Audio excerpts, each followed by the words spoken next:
Vamos abrir, queridos, a palavra de Deus no Evangelho de João, capítulo 3. Eu quero ler com você um versículo tão conhecido, talvez você saiba decorado, Evangelho de João, capítulo 3, o verso 16.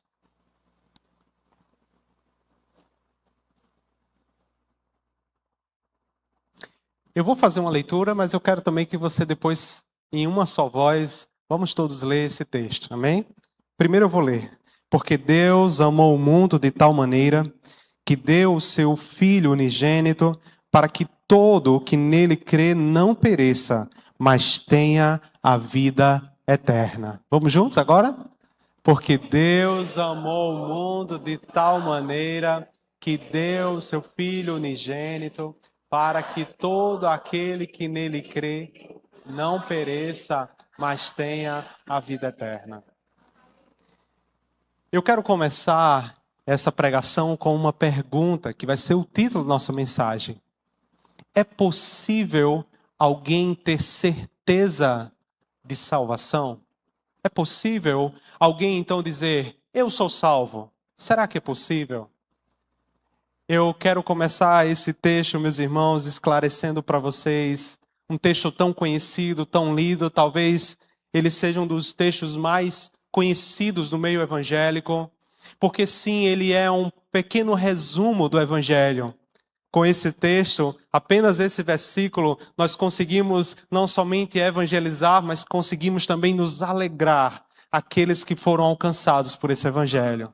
Sim, meus amados irmãos, o Evangelho de João, ele nos traz a alegria de conhecer o Evangelho. Eu sei que quando nós vamos proclamar esse texto, algumas pessoas não gostam de ouvi-lo.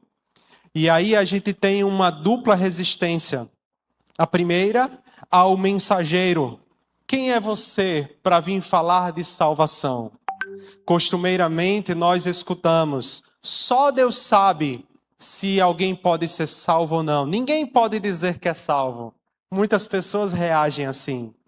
E aí outros, então, eles não estão apenas reagindo contra o mensageiro, mas está sim reagindo também contra a própria mensagem. Quando ele reage assim, ele está dizendo que, no final das contas, não é bem assim como o texto está dizendo, mas é como o que ela está dizendo. Ninguém pode dizer que é salvo. Mas eu quero mais uma vez perguntar, será que alguém pode afirmar, eu sou salvo? Então eu começo essa reflexão com uma outra pergunta. E se você morresse hoje, para onde você iria? É claro que aqui eu estou crendo, conforme a palavra de Deus nos diz, que você não é só matéria, você tem um espírito, e esse espírito estará diante de Deus. Mas qual vai ser o caminho depois de você encontrar-se com esse Deus? Para onde você vai? Eu quero meditar com você sobre isso nessa noite. Meus amados irmãos, o próprio texto nos diz que esse assunto, ele vem após uma conversa. Nós não temos certeza se a conversa ainda continua ou se ela parou no versículo 15. Você deve lembrar que na semana passada nós falamos aqui sobre a conversa de Jesus com Nicodemos. Nicodemos é um homem religioso. Nicodemos, ele é um judeu, ele é um fariseu, ele é um mestre da lei, o versículo 10 nos fala isso, ele também é um mestre. E ele simplesmente por ser um judeu, pensando no aspecto da sua etnia, o povo que foi escolhido por Deus lá no Antigo Testamento, simplesmente por ser um judeu e ainda mais um fariseu, isso elevava o seu orgulho a um ponto de imaginar sim, se tem alguém que pode ser salvo, este sou eu. Eu sou alguém que observa a lei, eu ensino sobre a lei, eu vivo essa lei, então sim, se pensar em salvação, poderia então este ser eu. Mas Jesus, então, ele como quem puxa o tapete e desconstrói tudo isso, ele mostra para Nicodemos, sim, Nicodemos, você não está salvo dessa forma, só há um jeito, Nicodemos, você precisa nascer de novo. E nós esclarecemos aqui na semana passada que o novo nascimento não é algo que nós produzimos. O novo nascimento é uma ação sobrenatural do Espírito de Deus que vem regenerando, trazendo a nova vida. Ele é aquele que perdoa, mas é aquele que também transforma e dá uma vida que pulsa em direção a Deus. Eu quero agradá-lo, eu quero conhecê-lo, eu quero viver a sua palavra. Ele me capacita a lutar contra o pecado. Nós vimos então que Nicodemos ele está assustado com essa informação. Como assim nascer de novo? Que informação é essa? E então eu quero contextualizar ainda no verso de número 8, um texto que nós não abordamos na semana passada. Jesus ele faz uma comparação, eu quero que você acompanhe comigo. No verso de número 8 nos diz: o vento sopra onde quer. Você ouve o barulho que ele faz, mas não sabe de onde ele vem, nem para onde ele vai, nem para onde vai. Assim é todo o que é nascido do Espírito. Observe que então Jesus ele vai trazer uma explicação, e eu fico imaginando a cena.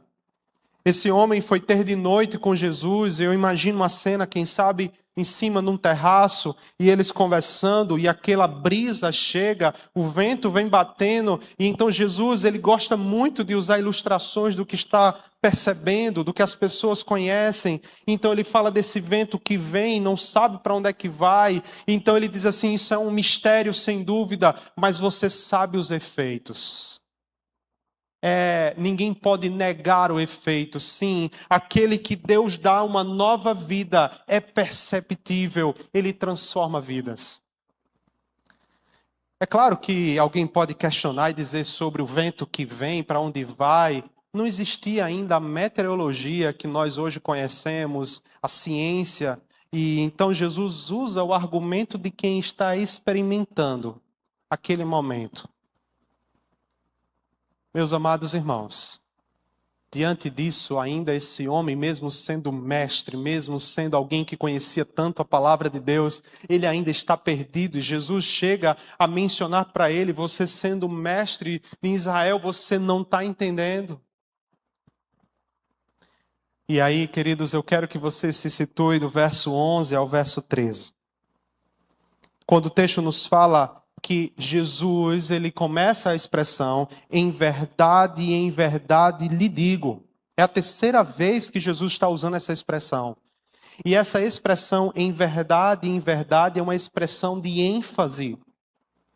Jesus, ele está deixando claro para Nicodemos que o seu testemunho é absolutamente confiável, é verdadeiro. O que ele está falando para ele é digno de completa confiança. E Nicodemos precisa ouvir, mas não somente isso. Ele vai precisar crer. E então ele mostra que sim, se você está rejeitando, Nicodemos, o que eu estou falando sobre o novo nascimento, imagina se eu falar de tantas outras coisas mais envolvendo o céu. Sim.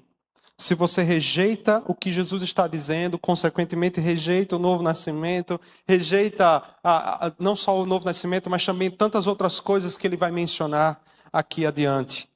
Mesmo que ele tenha vindo do céu e saiba muito bem o que está falando, mesmo que o próprio Nicodemos tenha dito, eu sei que és mestre vindo da parte de Deus. Mas Nicodemos ainda está ouvindo tudo aquilo, ainda está pensando sobre tudo aquilo. E então Jesus, meus irmãos, traz um texto que eu acho fantástico. E eu quero ler esse texto com vocês, que é o verso 14, e ler na fonte que Jesus está então mencionando. O verso 14 diz, e assim como Moisés levantou a serpente no deserto, assim também é necessário que o Filho do Homem seja levantado, para que todo o que nele crê tenha vida eterna. Então vamos olhar esse texto. Que situação foi essa que Moisés levantou uma serpente no deserto? Vamos abrir então, queridos, a Bíblia em Números, 21, do versículo 4 ao 9. Números 21, do versículo 4 ao 9. Já está projetado. Então os israelitas partiram do Monte Or, pelo caminho do Mar Vermelho, para rodear a terra de Edom.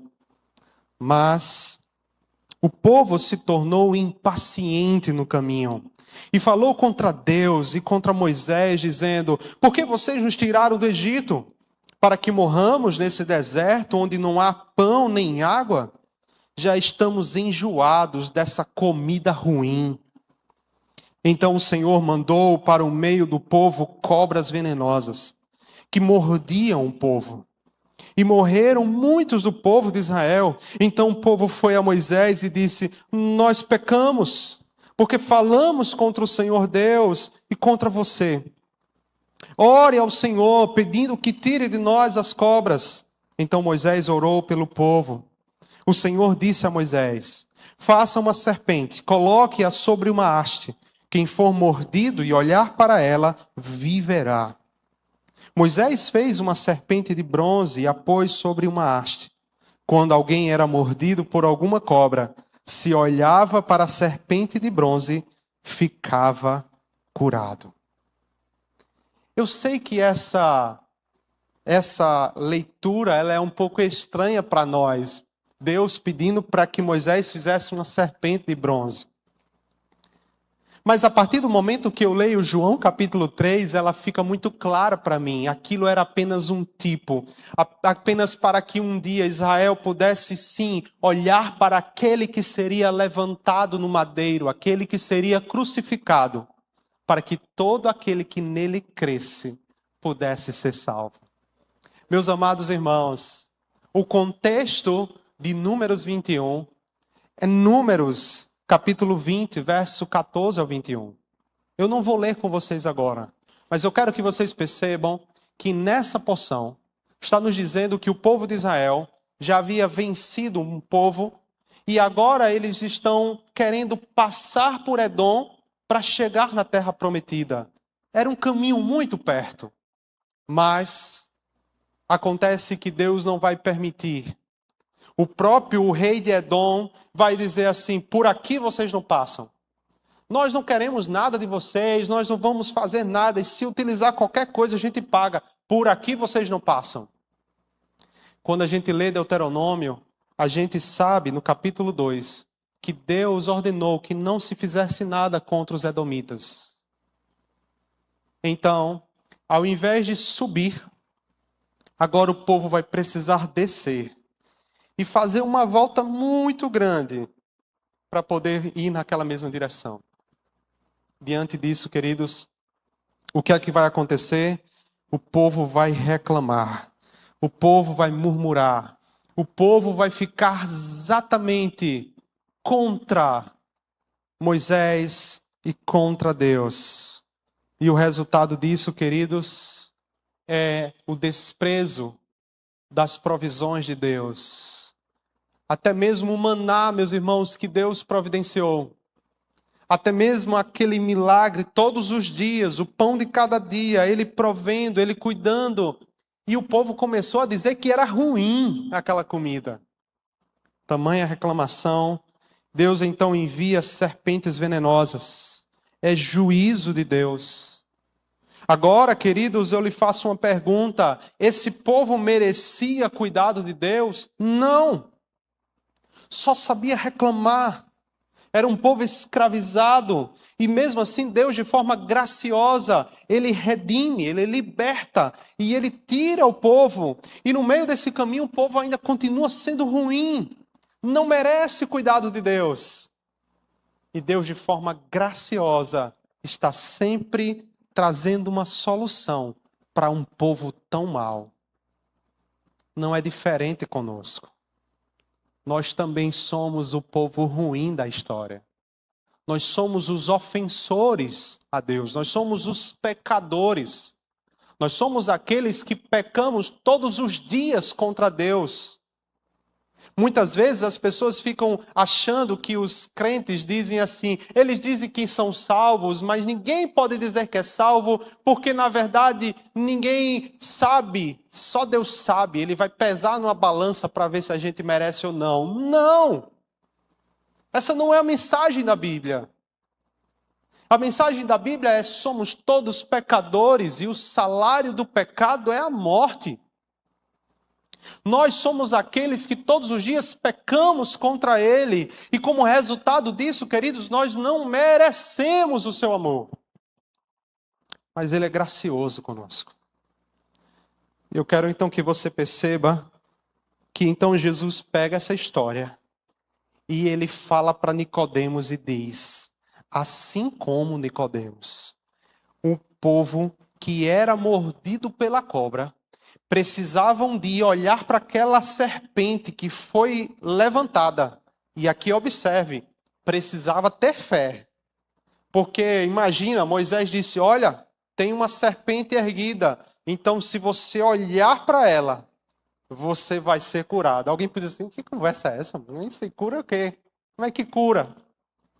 Mas aqueles que foram então mordidos, eles olharam e começaram a ser curados.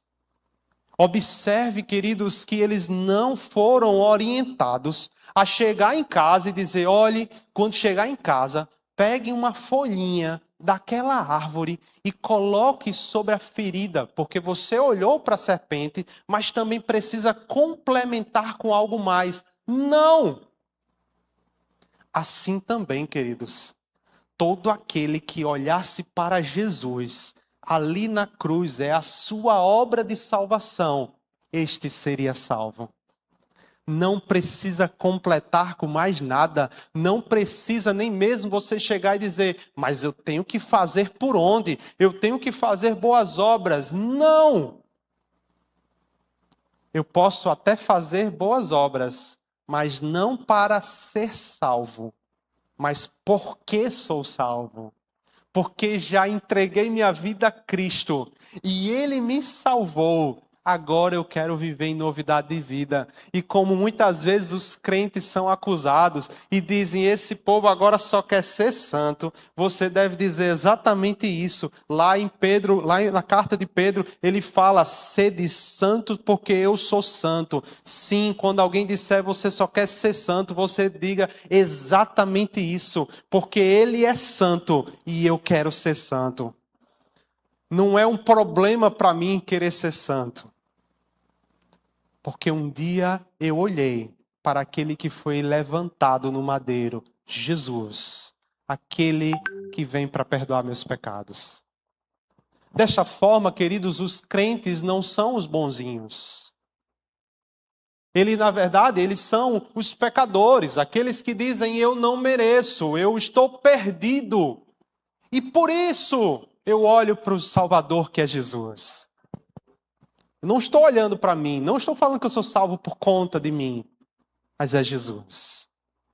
Sim, meus irmãos, as pessoas não podiam fazer nada mais. Foram picadas, estavam sujeitas a morrer. Elas iriam morrer. Só tinha uma solução. Eu peço a Deus que nessa noite, você que está aqui, que ainda não sabe para onde é que vai, quem sabe você possa dizer, eu também fui picado, pastor. Eu também sou um pecador. E eu também preciso olhar para Jesus. É a única solução para que eu possa ter vida. Vida eterna. Sim, meus irmãos. O texto no verso 15 diz, para que todo que nele crê tenha a vida eterna. Eu quero chamar a sua atenção porque na nossa cidade, como é muito comum, especialmente no Nordeste, nós somos um povo muito religioso. E é comum, se eu sair perguntando aqui na cidade, quem aqui crê em Jesus, meu amigo, todo mundo vai levantar a mão, isso é muito comum. E aí as pessoas podem dizer, mas eu já creio em Jesus. Mas ao mesmo tempo que elas dizem eu creio em Jesus, se você perguntar, se você morrer hoje, para onde é que você vai? Aí eu não sei. Perceba então que crer em Jesus faz parte mais da crença do que ela aprendeu, do que realmente significa crer na sua obra. Como diz o verso 18, aqui no mesmo texto, ele diz: quem nele crê não é condenado, mas o que não crê já está condenado, porque não crê no nome do unigênito Filho de Deus. O texto nos fala sobre crer na pessoa dele, mas é também, sem dúvida, crer na obra dele. Porque esse Filho unigênito foi enviado para salvar. Não é só crer que ele, eu creio que ele é o Salvador, mas ele é o seu Salvador. Você já nasceu de novo. Sim, queridos. Tem muita gente que está perecendo, porque na verdade não sabe ou não percebe que também foi picado, que também é um pecador e que precisa correr para Jesus. Admita nessa noite, você é um pecador e corra.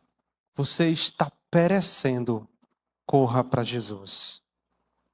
Sim, queridos, diz o verso 14, e assim como Moisés levantou a serpente no deserto, assim também é necessário que o Filho do Homem seja levantado. Eu trago essa expressão, irmãos, é necessário, porque não havia outro jeito.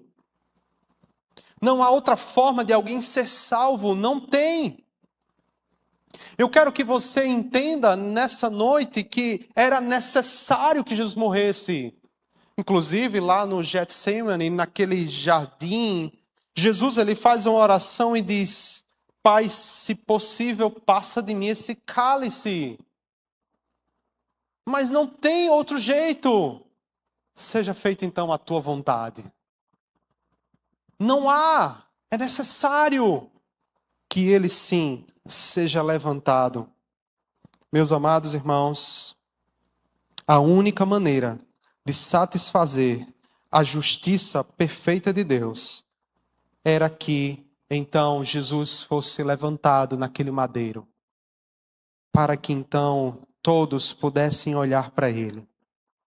Antes de entrar em alguns pontos aqui dessa mensagem, eu quero ressaltar para vocês que Deus ele é contra a confecção de um objeto para que alguém se prostre diante dele oferecendo culto.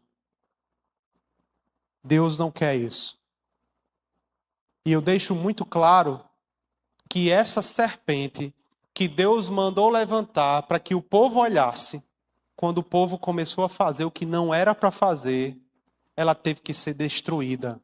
Porque Deus não quer imagem nenhuma que sirva para que alguém se prostre, lembre ou use apenas de lembrança, mas se prostre diante dela e preste algum culto a Deus ou alguma oração. A palavra de Deus vai nos dizer, lá em 2 Reis, no capítulo 18, cerca de 700 anos depois que aquela serpente foi erguida. Não é que o povo já estava adorando aquela serpente? E então, queridos, o rei Ezequias, ele manda destruir aquela serpente, porque já era um ídolo para aquelas pessoas. Louvado seja Deus porque aquilo foi destruído. Só Deus é digno de adoração, queridos. Só Deus. E ele proíbe isso no 2º mandamento. Diante dessas informações, queridos, eu quero chegar no nosso texto, no verso 16. Porque Deus amou o mundo. O texto, no versículo 16, ele é tão simples, ele é tão claro, que eu não quero complicar esse texto. E eu quero deixá-lo da forma mais fácil possível para vocês. Dessa forma, eu quero pensar em 3 verdades aqui, rápidas, que elas mesmas já compõem o texto. E a primeira delas é que Deus amou o mundo. Essa é a primeira verdade que eu vejo aqui com vocês. Deus amou o mundo. Mas eu esclareço para vocês que mundo é esse. Quando eu leio o próprio texto de João, em inúmeras passagens, ele nos mostra que mundo é um grupo de pessoas em oposição, hostis à vontade de Deus, à palavra de Deus. Eu poderia ler aqui com vocês, irmãos, João 1, 10, 7, 7, 14, 17, 16, 8, 16, 20, 16, 33, 17, 6, 9, 14, 25. Eu poderia ir para 1 João, capítulo 5, verso 19, todas falando sobre mundo. E você percebe que o contexto é hostilidade à mensagem de Deus. Grupo de pessoas que não quer a vontade de Deus. Em outras palavras, Deus amou, queridos, inimigos. Quando o texto fala que Deus amou o mundo, eu quero que você saiba quem você é e quem eu sou. A Bíblia nos deixa claro, até Kedma leu aqui no texto, no começo da ministração do louvor, ela leu um texto em Colossenses que diz, nós éramos inimigos de Deus. E Ele então nos tira das trevas e nos transporta para o reino do seu Filho. Nós éramos inimigos, sim. Ele amou o mundo de tal maneira. Se a gente olhasse agora, Mateus capítulo 5, olhando lá verso 43 e 44, ele nos fala até mesmo para amar inimigos, sim, queridos, porque este é o padrão. Ele amou inimigos, a mim e você, nós somos os ofensores de Deus, e ele nos amou, ele se entrega por nós, e agora ele diz, você também tem que amar e orar pelos inimigos. Deixa eu deixar claro uma coisa para você, se você diz que já nasceu de novo, que entregou sua vida a Jesus, mas tem aí amargura no seu coração, eu queria que você repensasse se você nasceu de novo. Porque quem nasceu de novo, queridos, ele não fica se lambuzando com o pecado. Ele abandona pecado. Ele pede graça a Deus e ele diz, Senhor, me perdoa. Senhor, me ajuda a perdoar essa pessoa. O meu coração está cheio de raiva dessa pessoa. O meu coração já está com pavor de estar perto dessa pessoa. Mas eu conheci o amor. E aquele que conhece o amor também ama. Então reveja em nome de Jesus. Sim, queridos. O amor ao mundo é o amor de Deus por aqueles que se opõem a Ele. Ele veio para os seus e os seus não receberam.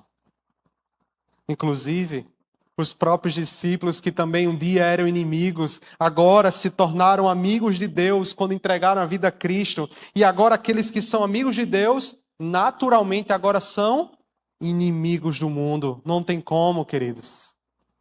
Em João capítulo 15, eu quero ler apenas esse texto.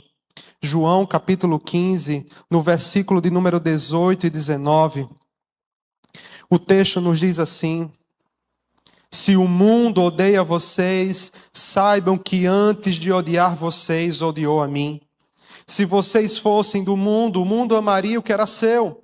Mas vocês não são do mundo, pelo contrário, eu dele os escolhi. E por isso, o mundo odeia vocês. Meus amados irmãos, esses pecadores hostis à mensagem de Jesus são os mesmos que vão crucificá-lo. Mas João quer, queridos, que nós saibamos, ele amou o mundo de tal maneira. Quando eu chego lá em Apocalipse capítulo 5, queridos, eu posso ver gente de toda tribo, povo, língua, nação. Não era só judeus, mas qualquer um que seja ainda inimigo dele. Ele é aquele que alcança, dá uma nova vida. Ele se arrepende, ele crê. Sim, querido, Jesus salva de todos os povos. Meus amados, o seu amor é sim ofertado aos seus inimigos. Eu quero que você perceba o grande contraste aqui. Enquanto João, capítulo 3, verso 16, está nos dizendo: Deus amou o mundo de tal maneira, a gente vê no versículo 19, que tem gente não amando a Deus, mas amando as trevas de tal maneira. Olha o verso 19. Capítulo 3 de João, verso 19. A condenação é esta: a luz veio ao mundo, mas os homens amaram mais as trevas do que a luz, porque as suas obras eram más. Deus ama o mundo, seus inimigos, mas o mundo não ama a Deus, ama as trevas. Dessa forma, eu acho que você já está entendendo. Deus amou o mundo. E em segundo lugar, queridos, Ele prova o seu amor ao mundo. Eu quero que você veja comigo que diz um texto de João 3,16. Porque Deus amou o mundo de tal maneira que deu o seu Filho unigênito. Ele deu. Eu quero lembrar para você que Jesus, ele não vem como alguém que diz assim: vá, eu estou mandando. Não, mas não quero não. Vá, eu estou mandando. E ele vai lá, né, para morrer no nosso lugar. Não. Deus Pai o envia. E Jesus vem voluntariamente. Ele nos ama. E Ele vai se entregar por nós. É maravilhoso saber, queridos, como diz lá em Romanos capítulo 5, verso 8 ao 10. Mas Deus prova o seu amor para conosco, pelo fato de ter Cristo morrido por nós, quando ainda éramos pecadores. Logo, muito mais agora, sendo justificados pelo seu sangue, seremos por ele salvos da ira. Porque se nós, quando inimigos, fomos reconciliados com Deus mediante a morte do seu Filho, muito mais, estando já reconciliados, seremos salvos pela sua vida. Que mensagem clara! Deus prova o seu amor para conosco. Ele nos livra da ira vindoura. Era sobre nós, queridos, sim. Ele amou esse mundo de inimigos, de opositores a ele. Ele toma a iniciativa, não são os inimigos que tomam a iniciativa. E ele prova este amor, a demonstração, ela é histórica. Cristo se entrega ali na cruz. E então vêm os efeitos. Deus salva aquele que crê. Se Deus amou o mundo e Ele prova o seu amor, por fim, queridos, Ele salva aquele que crê. Eu quero que você veja o restante do texto. Mas, diz o texto, para que todo o que nele crê não pereça, mas tenha a vida eterna. A vida eterna, queridos, ela não está apenas referindo-se a um prazo de tempo, como que na vida por vir eu estarei vivendo eternamente com Deus. Não é apenas isso. Aquele que então entrega a sua vida a Cristo, queridos, ele então experimenta a vida eterna, que já é vida abundante. A gente vai ver aqui no Evangelho de João. É vida abundante, é vida com Deus. E agora é só o começo, porque sim, queridos, quando chegarmos lá, agora é vida sem tristeza, sem dor, sem sofrimento, sem pecado. É vida eterna com Ele. Louvado seja Deus. Meus amados, J.C. Riley, escrevendo sobre esse texto, ele disse: se tão somente viermos a Cristo como pecadores culpados, e nele crermos, seremos imediatamente perdoados, e nossas iniquidades serão inteiramente removidas. Sem fé não há salvação. Todavia, por meio da fé em Jesus Cristo, o mais vil dos pecadores pode ser salvo. Meu amado irmão, Jesus está falando da única forma para Nicodemos: você precisa nascer de novo. E agora no verso 16, eu não sei se Jesus continua o assunto ou é o próprio João, o autor do Evangelho, continuando a falando sobre o Deus que salva. Fica claro para nós que precisa se aproximar com fé, como diz no versículo 15, desse Jesus. Precisa olhar para ele com fé. Se você então não tiver seus pecados perdoados, você permanecerá com eles. E, consequentemente, permanecerá afastado de Deus e merecendo condenação. O salário do pecado é a morte, diz Romanos 6:23. Mas se você olhar para Jesus como seu substituto, aquele que veio morrer para me salvar, sim, queridos, ele tem perdão para os nossos pecados. Sim, queridos, a salvação, ela só se dá por meio da obra de Jesus. O que é maravilhoso saber, queridos, é que o amor de Deus, ele é oferecido quando nenhum de nós estávamos tão interessados. Nem um pouquinho. Diz em 1 João capítulo 4, verso 10. Eis que o verdadeiro amor, eis o que é o verdadeiro amor. Eu estou lendo aqui numa versão expandida. Não é o nosso amor por Deus, mas o amor de Deus por nós. Ele enviou o seu Filho para morrer em nosso lugar, como um sacrifício expiatório pelos nossos pecados. Ele é a propiciação, ele é o sacrifício perfeito por conta dos nossos pecados. Meus amados irmãos, foi ele que nos amou primeiro. Dessa forma eu quero terminar a mensagem. Só há, irmãos, aqui uma certeza. Quem crê entregando-se a Jesus tem vida eterna. Quem não crê permanece debaixo da condenação. O texto nos diz, mas o que Deus amou de tal maneira que deu seu único filho, para que todo aquele que nele crê não pereça,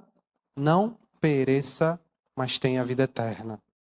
Mas se você ainda está em dúvida, eu quero ler João 3:36. João 3:36. Por isso, quem crê no Filho tem a vida eterna.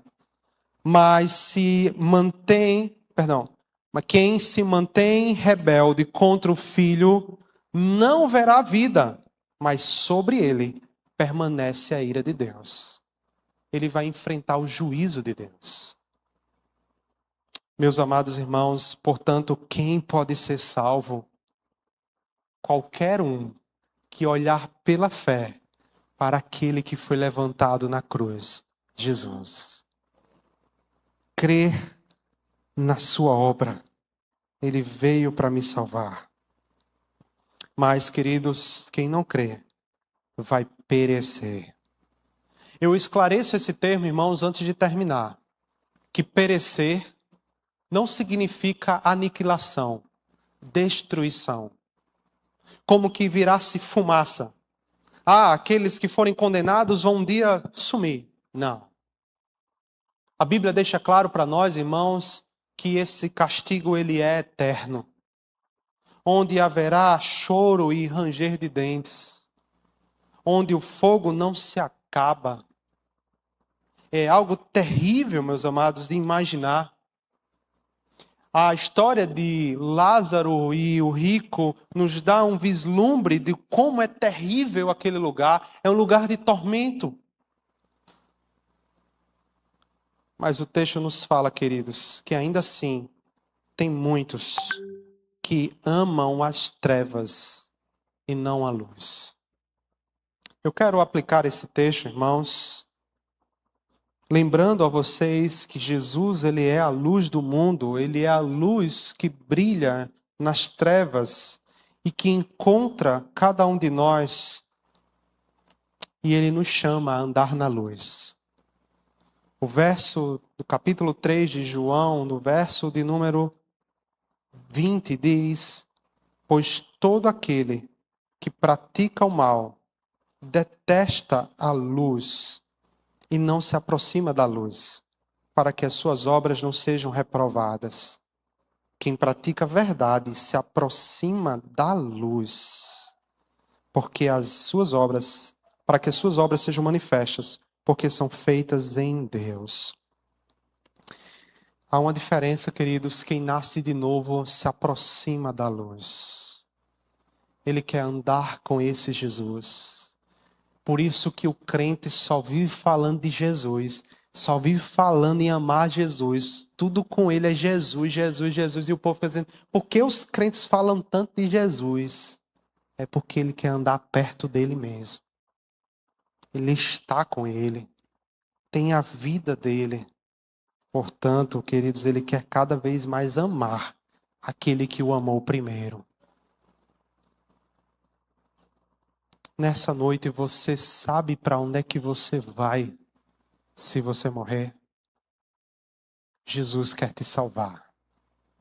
E você pode se entregar a Ele e dizer, Jesus, eu também fui mordido, eu também sou um pecador. Mas eu olho para o Senhor como meu Salvador. Me perdoe, me salve. E Ele é aquele que salva.